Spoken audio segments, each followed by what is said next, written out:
Hello, and welcome back to another episode of Honey Sundays. If you're listening to this on a Sunday, then happy Sunday. I'm so excited to have you here.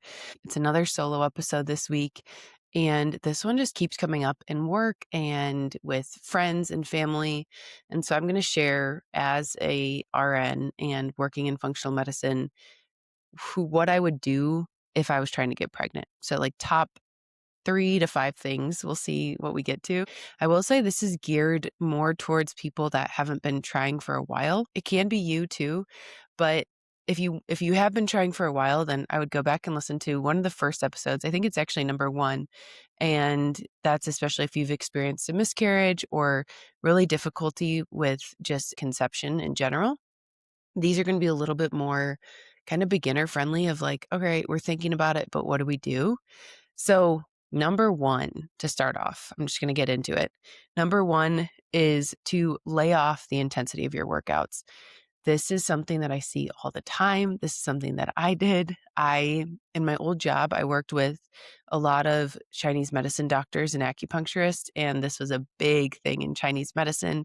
I believe also in Ayurvedic medicine when we are doing some crazy workouts like CrossFit and HIIT training and high rocks even, we are putting our body in like such a state of stress. And for the womb and for having a baby, we really don't want to be doing that. During this conception season, you really want your body to feel as safe as possible and as low stress as possible so that it's really easy to get pregnant. So especially in that first trimester. For example, I just had someone where they did a blood test and basically it came back as like a little bit of low progesterone. There are natural supplements that you can take to increase your progesterone, but it's also very much related to stress, just like all of our hormones.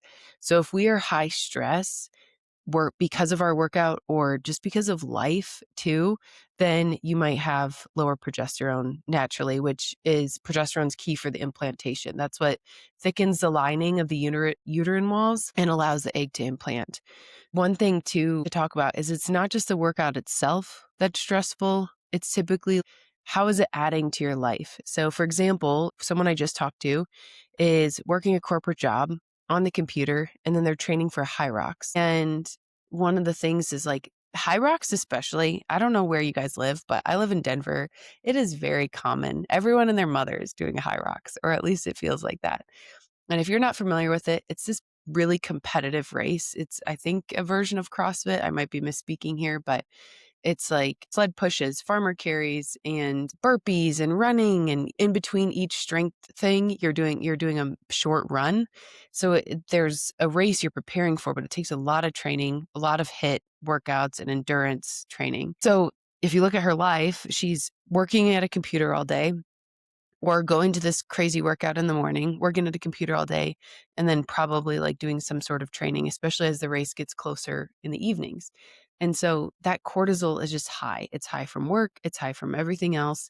And it's not that you can't ever do it, but it's just this is the season of preconception that I would always recommend everyone just like go to walking, go to some strength training. If you like yoga, do yoga. I would say that is number 1. What I see very often is people don't really want to let go of these workouts, but it is stressful for the body.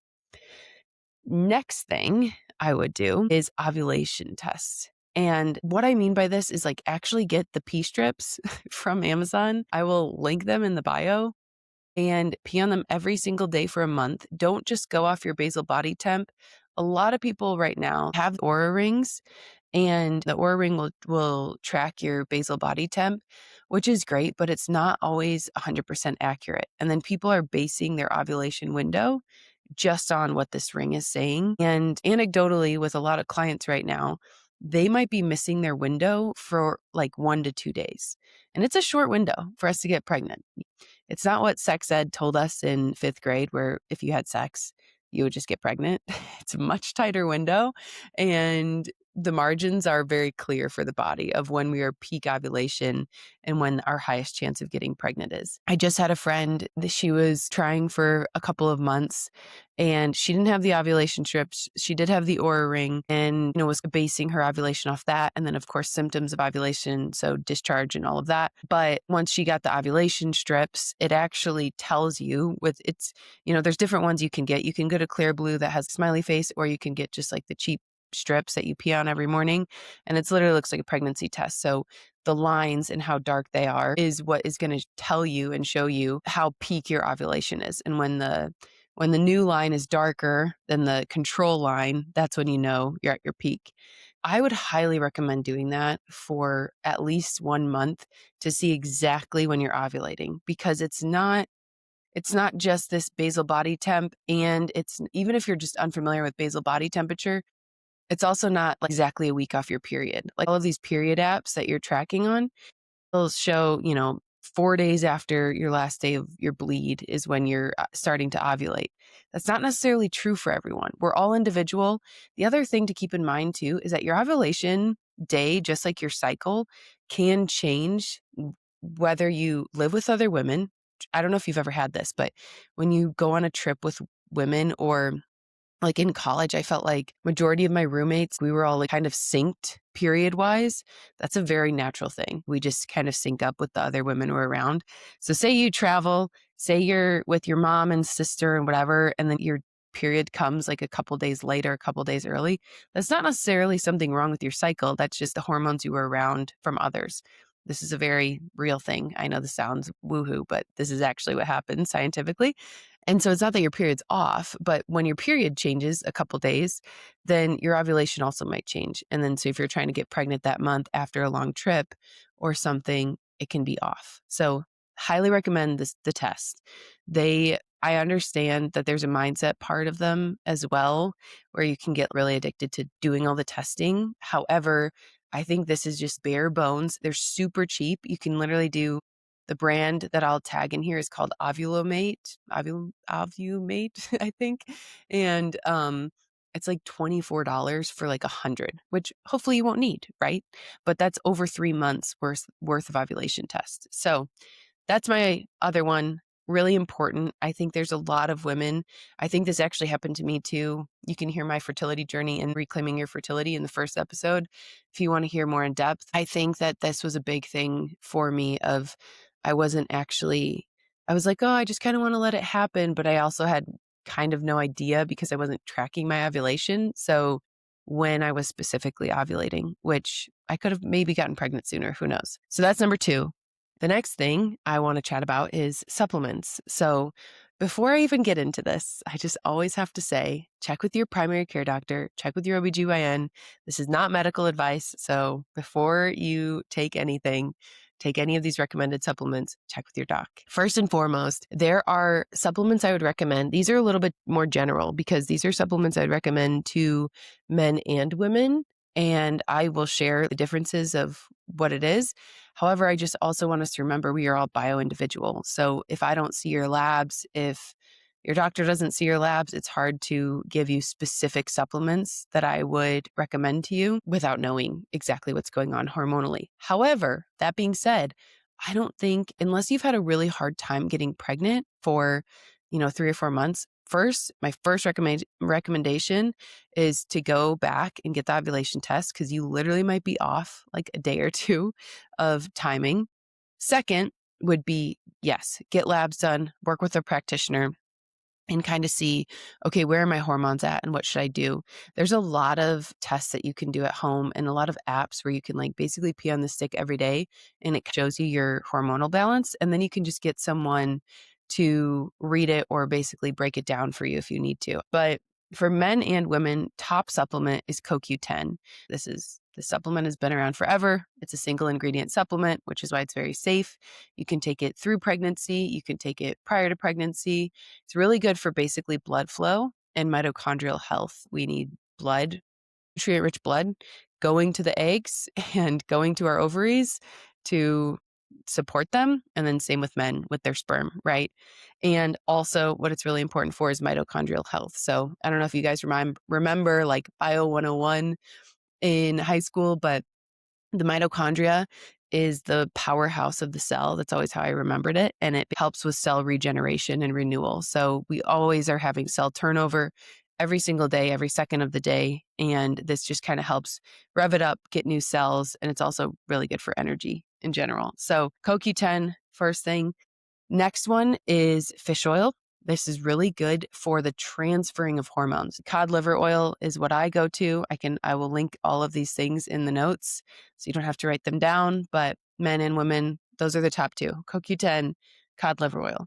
Then we're going to get into specifics for men alone. For example, my husband, he took CoQ10, cod liver oil, and then zinc. Zinc is a really big one for men because of the sperm motility and sperm vitality. Zinc feeds that. So I always have a guy take zinc just to start. Those are the top three for him. I don't want to overwhelm you guys. So those are just the most foundational, what I would recommend. For women, I would say CoQ10, cod liver oil. And then I would say instead of just one mineral like zinc, I would have women take a mineral complex. So Seeking Health is a brand I really like, but there's lots of minerals out there. One way I like to think about minerals is that they're just feeding with micronutrients. So a big one for women is usually thyroid health, which can be disturbed and disrupted just from stress and toxins and all the things, and minerals feed the thyroid. So this is really crucial for how you feel, your energy, but specifically fertility. So I always recommend a mineral complex. And then also while you are pregnant, highly recommend staying on minerals because basically our body is just, it's building a human and we need all the nutrients we can get. So I always recommend to people to take at minimum a prenatal and a mineral complex. These are big. So those are the top three. Some other ones you might see specifically for women, because I'm just assuming most women are listening to this, is myo-inositol or inositol. That's another name for it. This supplement is really, really great for balancing blood sugar. And balancing blood sugar is important because when our blood sugar is balanced, we have less inflammation. When we have dysregulated blood sugar, we have a ton of inflammation going on.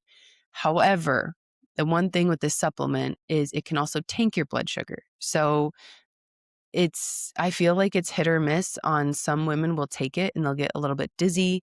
They'll feel tired because it's just a little bit too strong. So you can always try that one if you want, or if you think you have blood sugar imbalance, but there are so many ways to balance your blood sugar without taking a supplement. One really good resource is Glucose Goddess. I don't know if you guys have heard of her. She's on Instagram. She has a blog.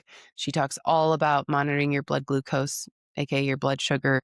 One way to balance our blood sugar that we can do on our own is just making sure we're getting protein, fat, and fiber all together when we are eating. So, for example, a lot of people will eat naked carbs, which is basically just like a handful of chips or a handful of crackers.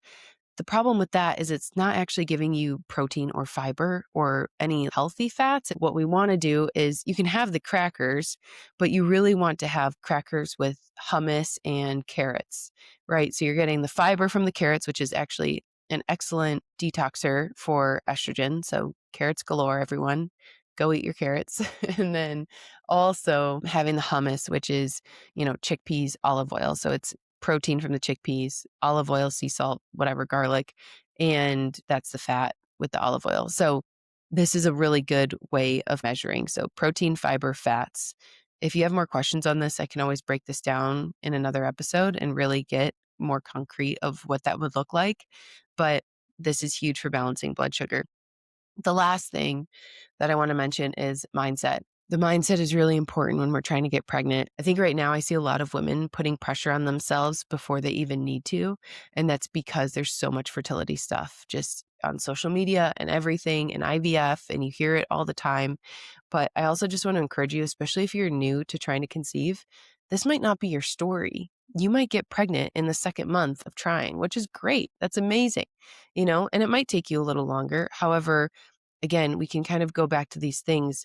The body doesn't mess up. That's one thing I really want to convey here is the body it knows exactly what to do. It knows how to grow a baby. It knows how to give birth. It knows how to do all the things. Our brains are not as intelligent as our bodies are. I will die on that hill because we just are constantly, the body is doing things. We're breathing and blinking and our heart is beating and our brain is able to convey words actively, and just there's so many things on a subconscious level that are happening. But when we doubt our body, it hears it, to be really honest with you. And when we feel that stress and that fear of like, what if I can't do it? What if I can't do it? That is no good. That's not good. And I know that's so much easier said than done, but truly, again, especially if you're early in this, then just have the courage that your body is fully capable.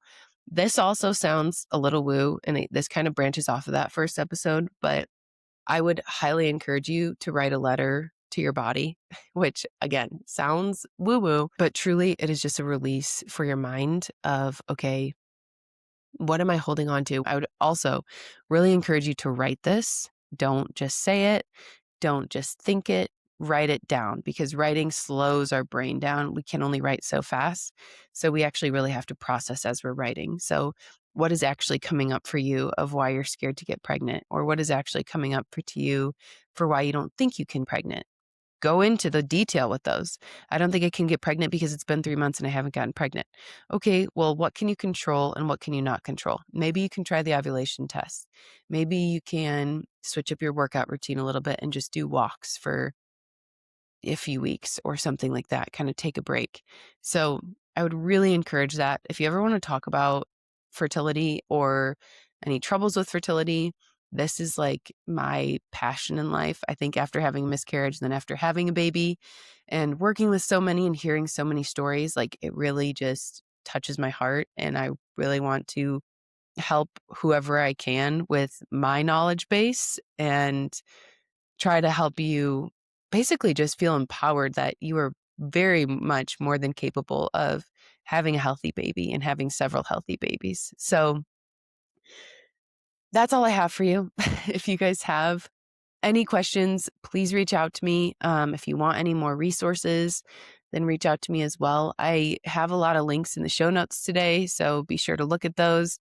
And if you have any questions about specific links or really just want to talk about anything, please let me know. And I can always build on this as well. So I'm wishing you a sweet Sunday, and I hope you have a great day.